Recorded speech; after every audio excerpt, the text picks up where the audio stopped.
Na aula de hoje, nós vamos falar sobre materiais conhecidos como materiais dielétricos ou, mais usual, às vezes, materiais isolantes.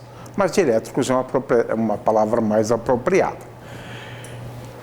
Para a gente entender a diferença entre eles, nós preparamos esse vídeo com uma curta duração, onde a gente mostra a diferença dos materiais em relação às propriedades de condução da corrente elétrica, porque essa é uma forma de diferenciá-los, né? Então, vamos assistir a esse pequeno vídeo preparado pelo Cláudio.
Muito bem, para a gente falar em materiais dielétricos, é muito importante que a gente fale em um conceito extremamente importante na física, que é o conceito de dipolo elétrico.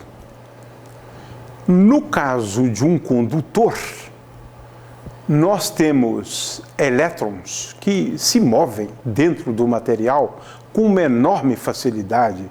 Basta um campo elétrico aplicado externo ao material e os elétrons se colocam em movimento.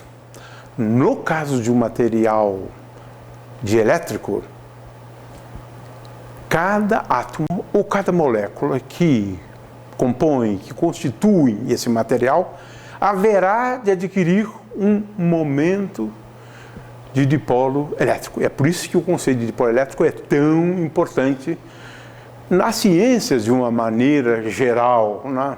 E especialmente nas ciências da vida, né? Porque nós vamos ver depois que o fato da água ser uma molécula que adquire momento de dipolo, na verdade que ela tem momento de dipolo elétrico permanente, faz toda a diferença em relação à vida. E esse é o objeto de um livro que eu gostaria de recomendar para os estudantes, né? A água como matriz da vida. Muito bem, vamos falar então de momento de dipolo elétrico, porque essa é um conceito extremamente importante do ponto de vista dos materiais dielétricos, né? O que é um dipolo elétrico? Grosso modo, um dipolo elétrico se constitui de duas cargas que nós vamos designar por Q pequeno, uma delas, e a outra carga de sinal oposto nós vamos designar por menos Q. Ora, trata-se, portanto, tão somente de duas cargas de sinais opostos localizadas a uma distância entre elas que nós vamos designar por D. D, portanto, é a distância entre essas duas cargas elétricas. Usualmente, nós designamos por dipolo a situação na qual a gente observa essas duas cargas localizadas a uma distância D, mas a uma distância muito grande dessas duas cargas. Ou seja, uma distância R muito maior do que D. E aí sim, nós temos o verdadeiro conceito de dipolo. Mas de qualquer maneira, não importa. Para o que a gente vai definir agora, no momento de dipolo, isso não é importante. Muito bem. Então, eu tenho duas cargas elétricas de sinal oposto a uma distância D entre elas, né? E agora vou definir uma grandeza física conhecida como momento de dipolo elétrico, porque eu posso definir também o momento de dipolo magnético, a gente vai fazer isso depois. De qualquer maneira, o momento de dipolo elétrico é uma grandeza vetorial, um vetor, de tal forma que o módulo desse vetor é igual ao produto da carga em módulo vezes a distância. Então você veja que o módulo do momento de dipolo elétrico é basicamente o produto da carga pela distância. A direção desse vetor é a direção de uma reta que une as duas cargas. E, finalmente, nós temos que indicar o sentido, porque eu acabei de dar a direção. E o sentido é da carga menos Q para a carga Q. Ora, para simplificar, né, nós vamos fazer assim, né, vamos, portanto, definir esse vetor P como um vetor que tem a direção de uma linha juntando as duas cargas e lembrando que vai da carga menos Q para a carga Q. Aqui tenho, portanto, o vetor momento de dipolo elétrico, né? Muito bem. Tendo definido essa grandeza física, a gente gostaria de explicar por que ela é tão importante em relação à vida, em relação aos materiais elétricos. É porque algumas moléculas exibem um momento de dipolo elétrico. Quando eu digo exibe, significa que, independentemente de campos elétricos aplicados à substância, ela exibe um momento de dipolo elétrico.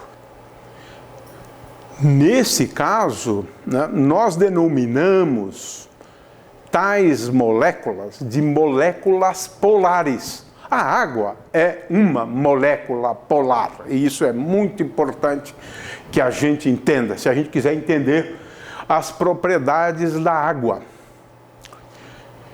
O fato da água exibir um momento de dipolo permanente, momento de dipolo elétrico permanente, faz com que a água exiba propriedades elétricas. Sim, a água reage a um campo elétrico aplicado. Ela se desvia, por exemplo, quando ela cai e eu aplico um campo elétrico, a água se desvia.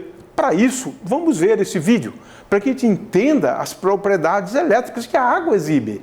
Mas ela exibe essas propriedades porque a água tem um momento de dipolo elétrico. Então vamos ver esse vídeo.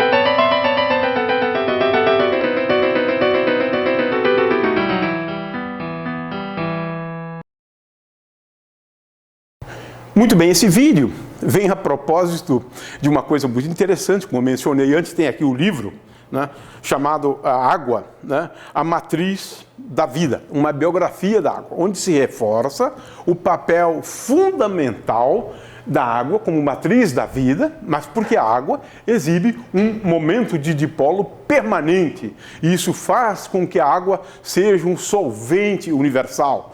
Por exemplo, nós vamos ver depois outras propriedades dos materiais dielétricos, né? Mas no caso da água, o fato dela ser um solvente universal tem tudo a ver com esse momento de dipolo da água. O que significa isso?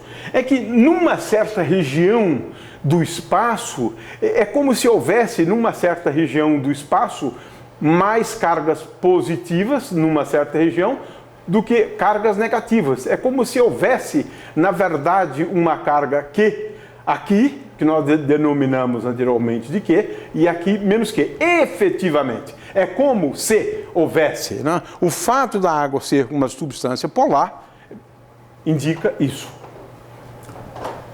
Muito bem. Agora, eu estou aqui mostrando, né, ou ilustrando, né, essa ideia de cargas localizadas em certas regiões do espaço, né? Aqui eu tenho, por exemplo, dois átomos, né? Eu tenho aqui dois átomos de hidrogênio, né? Eu tenho aqui um átomo de oxigênio, e por conta da interação entre as nuvens, entre esses elétrons localizados aqui e elétrons localizados aqui, você produz uma distribuição de cargas assimétrica. É como então se houvesse uma concentração de um tipo de carga aqui e uma concentração de outro tipo de carga ali. E é isso que produz um momento de dipolo permanente. Então, o fato da água exibir um momento de dipolo permanente significa que ela se polariza. Nós vamos dizer depois da polarização, né? E a polarização é extremamente importante, né? Isso porque, como ilustrado e dito nesse livro, muito bem explicado, valeria a pena, né? Essa polarização da água, que se acredita hoje que ela regula quase toda a vida, né? Toda atividade celular, por exemplo, né? Além disso, a água é um solvente universal. E 70% do nosso corpo é composto pela água, por uma substância que tem um momento de dipolo permanente, né? O momento de dipolo da água é relativamente pequeno, né? É relativamente pequeno. É 6,2 vezes 10 a menos 30 coulombs vezes metro. É um momento de dipolo pequeno, mas lembrando que nós temos uma quantidade muito grande de água, né? Então, o fato é que esse momento de dipolo faz toda a diferença a despeito do fato de ser pequeno. Moléculas, assim como átomos, são polarizáveis. É diferente do caso da água. A água tem um momento de dipolo permanente. Mas átomos e moléculas que não tenham adquirem momento de dipolo permanente quando eu aplico um campo externo a essa substância. E é isso que faz toda a diferença, né? E o fato delas se polarizarem mediante interação entre elas, e nós diríamos induzidas, né, faz com que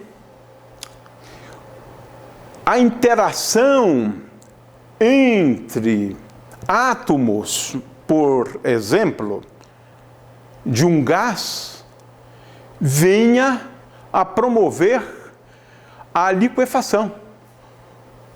Essa transição de fase e esse ajuntamento formando os líquidos, quem é responsável pela formação de líquidos é o momento de dipolo ou inerentes e permanentes ou induzidos. Os átomos podem induzir entre si momentos de dipolo. Veja bem, nesse caso o momento de dipolo é induzido. Mas o fato é que, pelo fato de terem momentos de dipolo, eles conseguem interagir entre si e a formação dos líquidos só tem a ver com momento de dipolo, entendeu isso Van der Waals há muitos anos atrás e ganhou o prêmio Nobel por isso, porque entendeu o processo de formação de líquidos a partir da fase gasosa, a interação entre dipolos elétricos. Dipolo elétrico é muito importante se você quiser entender a formação dos líquidos, né? Porque dois dipolos conseguem exercer uma força entre si. Então, a transição de fase do gás para o líquido se dá por conta do momento de dipolo permanente de cada um dos átomos aqui, por exemplo, né? ou por conta de momentos de dipolos induzidos. Um induz um momento de dipolo no outro e, consequentemente, gerando uma força entre eles.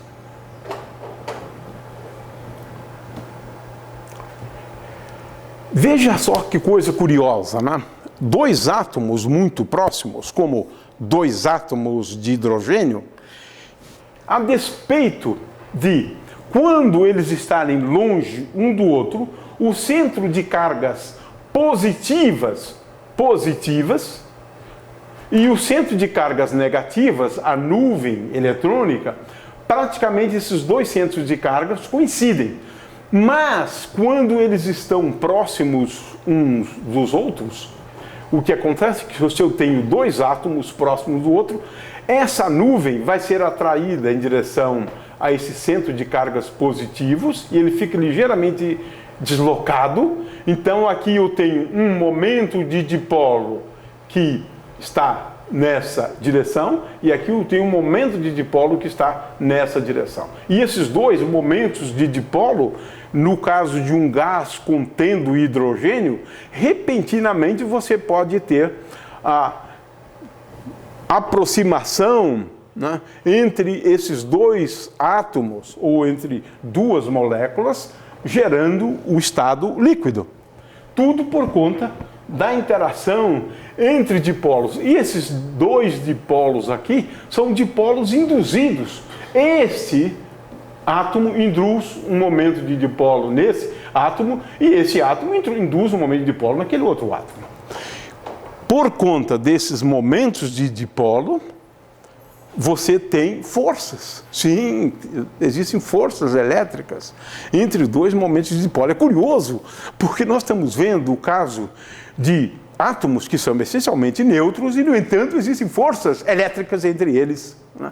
E isso é muito importante ao se entender a natureza da matéria. Então, um átomo, em geral, né, ele não exibe momento de dipolo permanente, o átomo de hidrogênio, por exemplo. Mas quando eu aproximo, essa nuvem é atraída para cá e desloca ligeiramente, né, o centro de cargas positivos do centro de cargas negativos. E isso, então, é o que faz toda a diferença, né?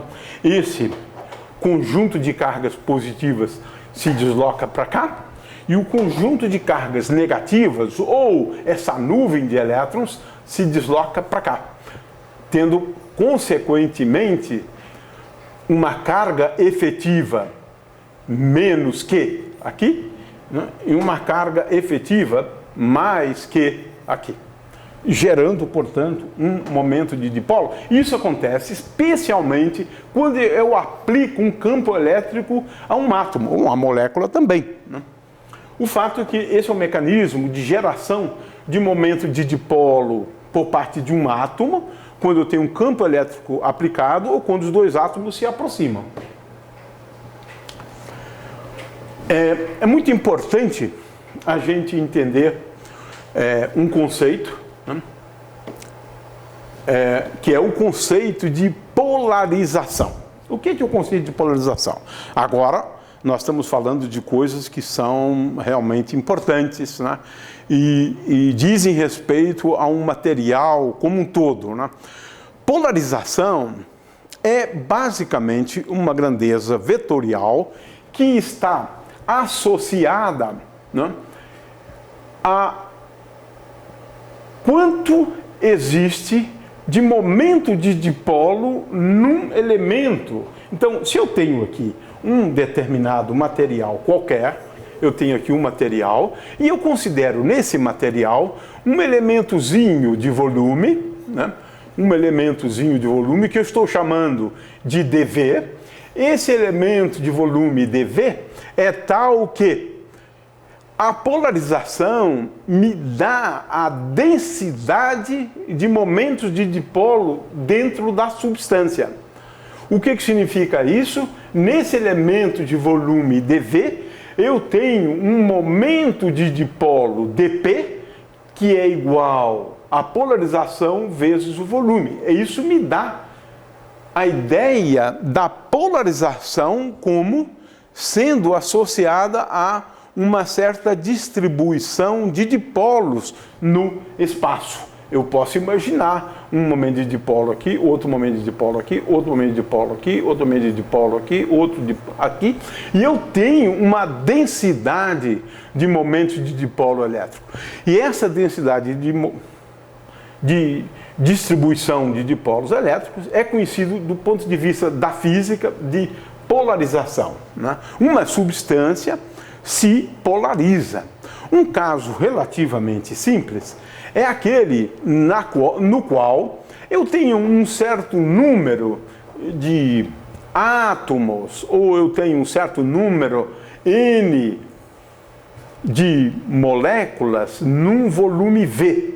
N sobre V, portanto, dá a densidade de átomos ou de moléculas. Agora, se você admite que cada átomo ou molécula contribui com um momento de dipolo P, cada átomo e molécula contribui com um momento de dipolo P, então a polarização adquire essa expressão. Ou seja, a polarização é igual ao número de átomos ou moléculas dividido pelo volume vezes a polarização P de cada um deles.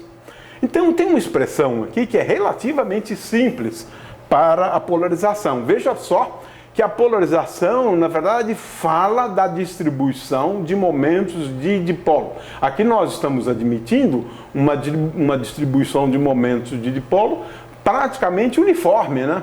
Porque o momento de dipolo é P, né? Como eu estou desenhando aqui, em todas as posições do espaço. Ou seja, esse aqui é um momento de dipolo de um átomo ou molécula, esse aqui é de outro átomo e molécula, esse aqui de outro átomo e molécula, esse de outro átomo e molécula. Eu tenho aqui, então, uma distribuição de dipolo relativamente uniforme. É um caso simples, né, para a gente analisar, né?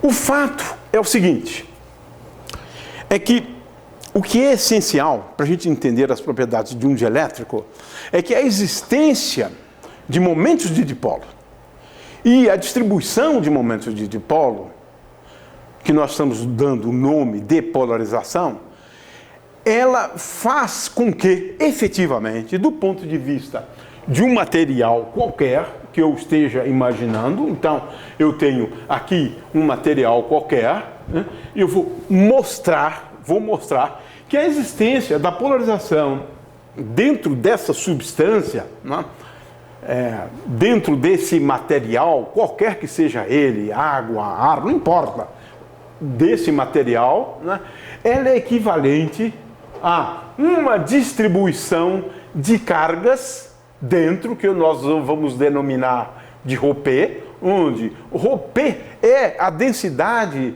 de cargas devido à polarização, né? É a distribuição volumétrica de cargas devido à polarização. Então existe uma densidade de cargas dentro da substância e uma densidade de cargas na superfície. Então eu tenho, na realidade, duas distribuições de carga. Uma na superfície, que nós chamamos densidade superficial de cargas de polarização, e é por isso que eu coloco P aqui, né? E esse é o ponto essencial. Esse é o ponto. Se eu tenho eu tenho uma distribuição de momentos de dipolo, e essa distribuição é caracterizada pelo vetor polarização. Então, eu vou mostrar, né, que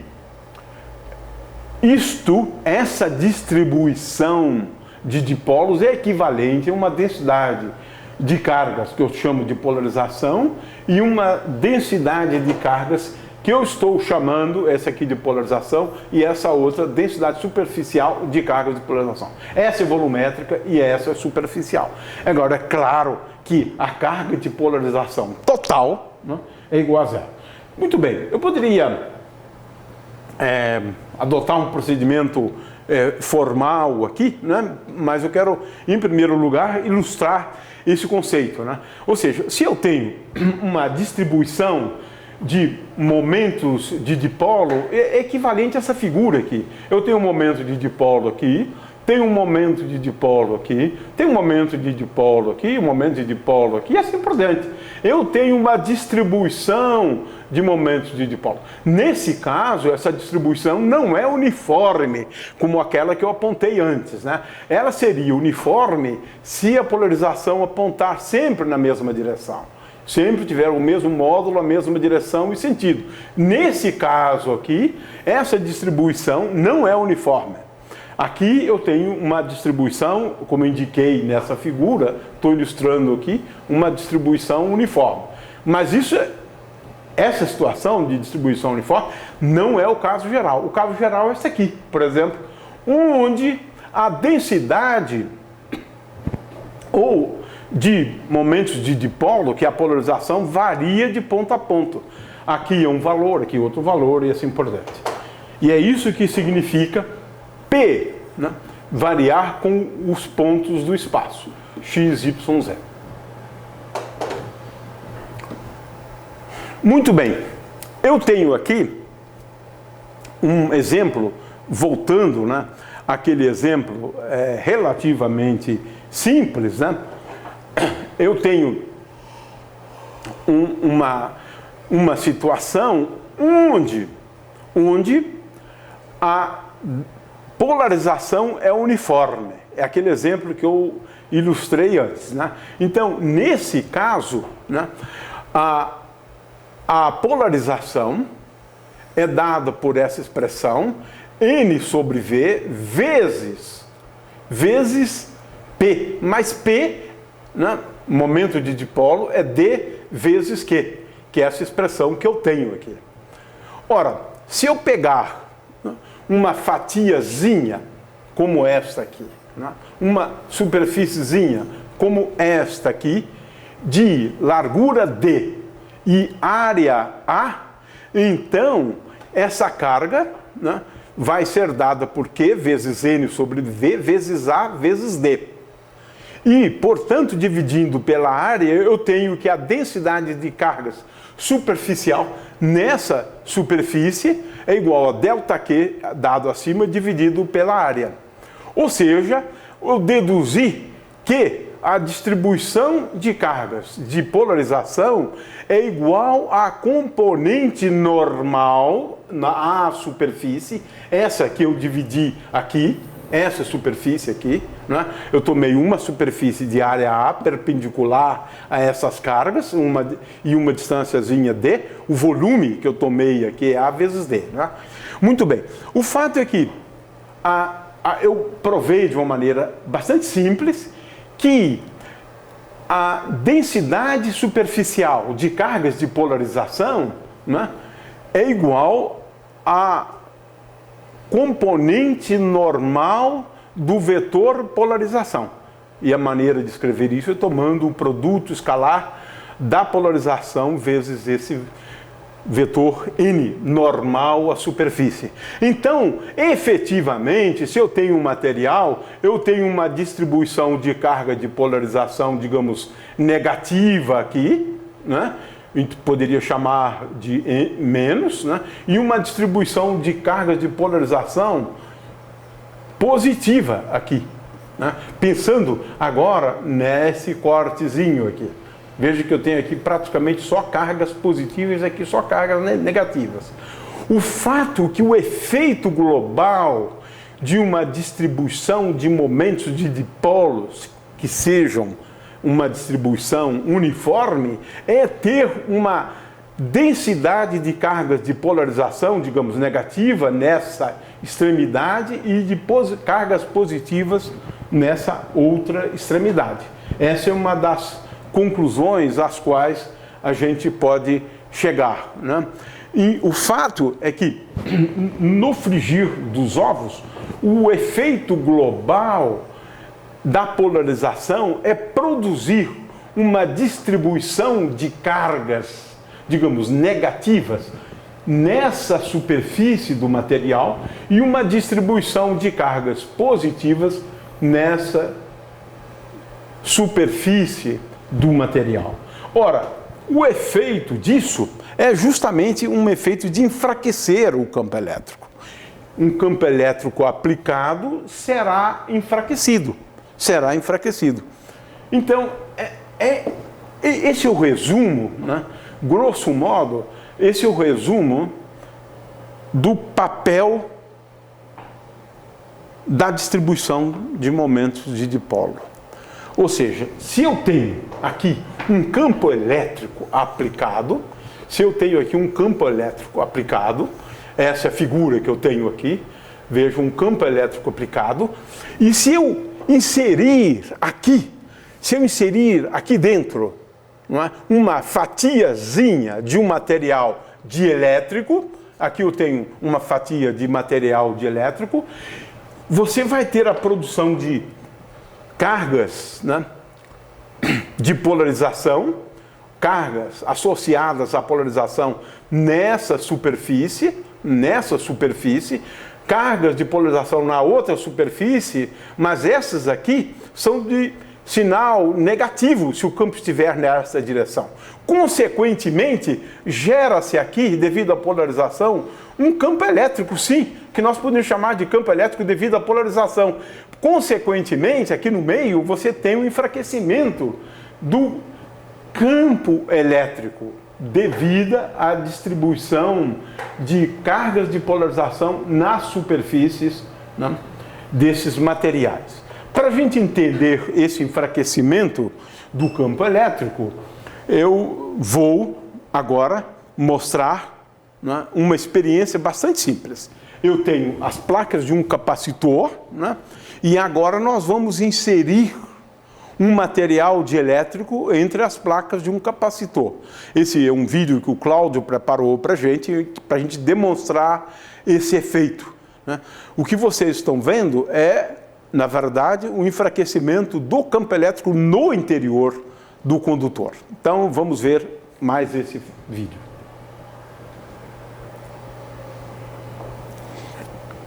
Muito bem.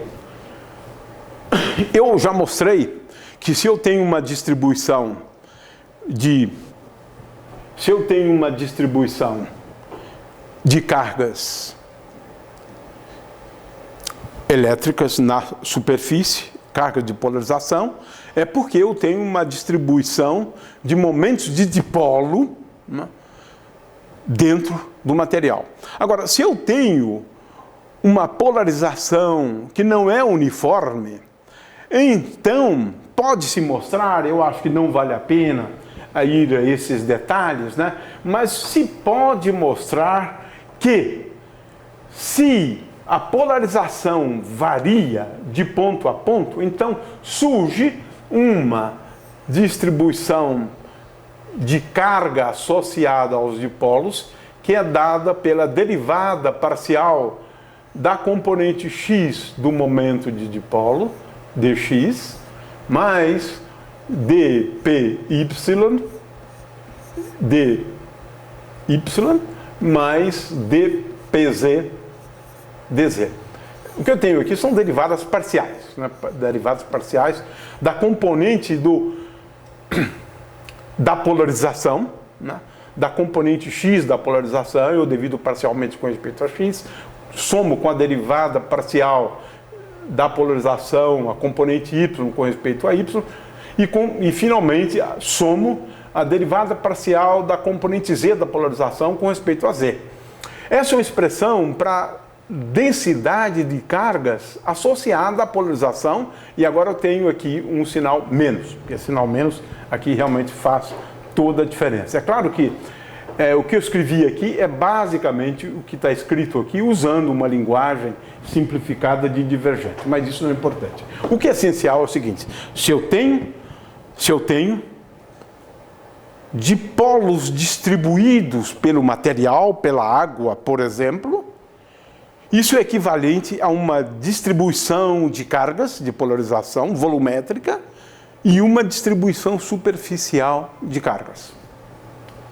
Agora, o que ocorre de verdade é que, pensando bem, esse P que está aqui, a polarização, na verdade, ela pode ser interpretada como um campo elétrico. Se eu dividir a polarização por ε0 e eu somar o campo elétrico à polarização, pode-se mostrar, e a polarização é sempre oposta ao campo elétrico, pode-se mostrar que essa soma define um vetor de deslocamento.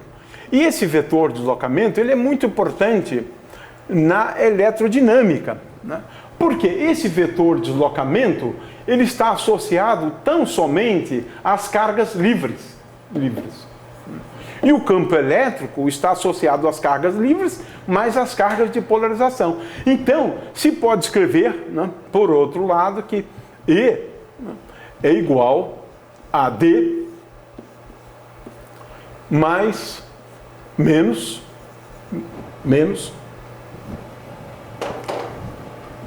D menos P sobre ε0.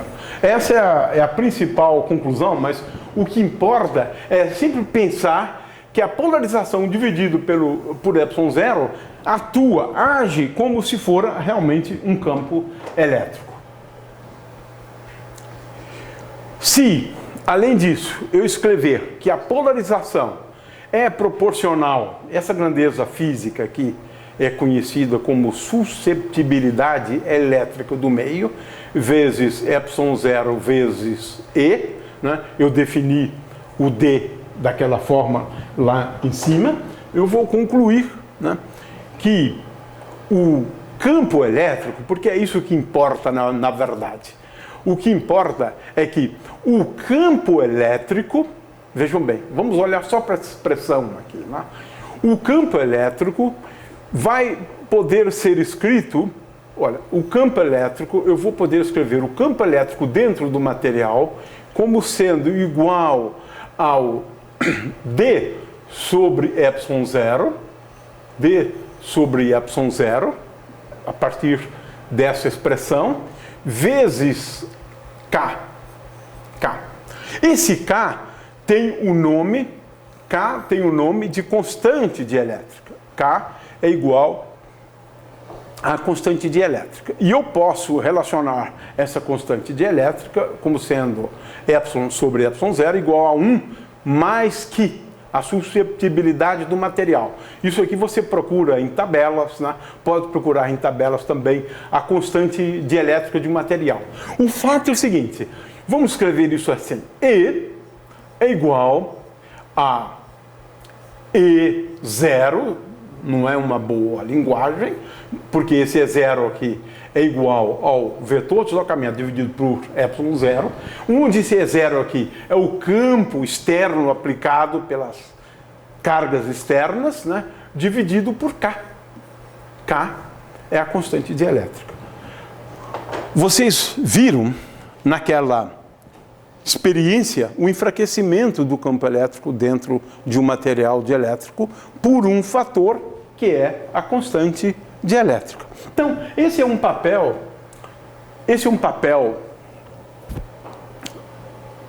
da distribuição de momentos de dipolo num determinado material. É basicamente, enfraquecer o campo elétrico no interior dele. E isso faz muita diferença mesmo. Então vamos às conclusões. Em primeiro lugar, o conceito de polarização tem um papel essencial em toda a ciência. Como eu disse antes, esse livro chama muita atenção, né, para a polarização da água. A constante dielétrica da água é muito próximo de 80, né? A polarização da água, ou seja, a água faz com que o campo elétrico aplicado a ela seja muito enfraquecido, 80 vezes mais fraco do que no ar, né? E isso acaba sendo realmente importante, como a gente já vai ver. Então, mas ele é importante em toda a ciência porque acabei de explicar a relevância, né, da polarização da água, o fato dela ter momento de dipolo permanente na vida. Mas temos mais, na química também, né? Por quê? Na química, o fato de que átomos podem adquirir momento de dipolo elétrico, ou moléculas têm momento de dipolo elétrico, faz com que a gente tenha a possibilidade de uma ligação química. Temos 4 ligações químicas só. Uma delas é a ligação química conhecida como Van der Waals, que são ligações químicas devido aos momentos de dipolo, quer sejam induzidos ou permanentes. Permanente, induzido, induzido. Temos, assim, várias possibilidades de ligações do tipo Van der Waals. Mas, de qualquer maneira, na química já temos aqui uma coisa extremamente relevante, né? A água como solvente, isso mesmo. A água atua como um bom solvente, um solvente universal, por conta dela ter uma polarização, dela ter um momento de dipolo elétrico permanente e, consequentemente, uma polarização. Isso faz com que a água seja um solvente universal. Nós vamos ver aqui nessa experiência, né, o papel da água como solvente universal. Ela dissolve o sal de cozinha. E ao dissolver, por que ela dissolve o sal de cozinha? Porque no caso do sal de cozinha, você tem ligações iônicas entre átomos de sódio e átomos de cloro, e quando imerso em água, essa força elétrica entre os átomos de sódio e de cloro fica reduzida por um fator 80. Então, ela desmancha o sal de cozinha, porque a força entre o cloro e o sódio fica reduzida. Essa é a razão pela qual é aquele fator K de 80 vezes que eu expliquei antes, né, da constante dielétrica da água. A água como um bom solvente, um solvente universal. Então vamos a essa experiência do Cláudio.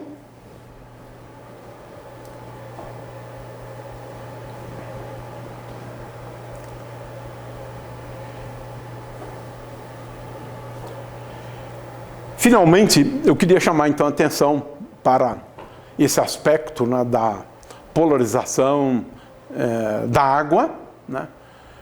É claro que as moléculas que têm um momento de dipolo permanente interagem com a água no interior de uma molécula de uma forma diferente daquelas que não têm. Os lipídios, né, não dissolvem água, porque elas são moléculas constituídas por moléculas apolares. E é por isso que a membrana de uma molécula ela é envolta por 2 camadas de lipídios, porque lipídio não dissolve em água, né? E a água como matriz da vida. Eu acho que essa é uma das belíssimas aplicações, né, da polarização, do momento de dipolo da água, além daqueles fenômenos elétricos que eu acabei de relatar.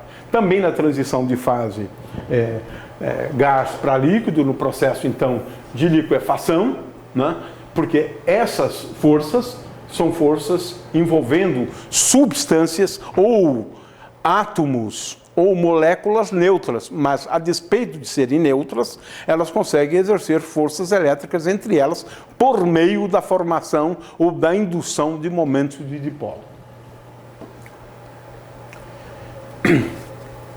O fato é que também na física, acabamos de ver aqui alguns exemplos, né? O efeito da polarização é análogo ao de cargas distribuídas no material. Uma distribuição volumétrica e uma distribuição superficial de cargas, né? E o campo no interior de material ele é enfraquecido por um fator 80, como no caso da água, né?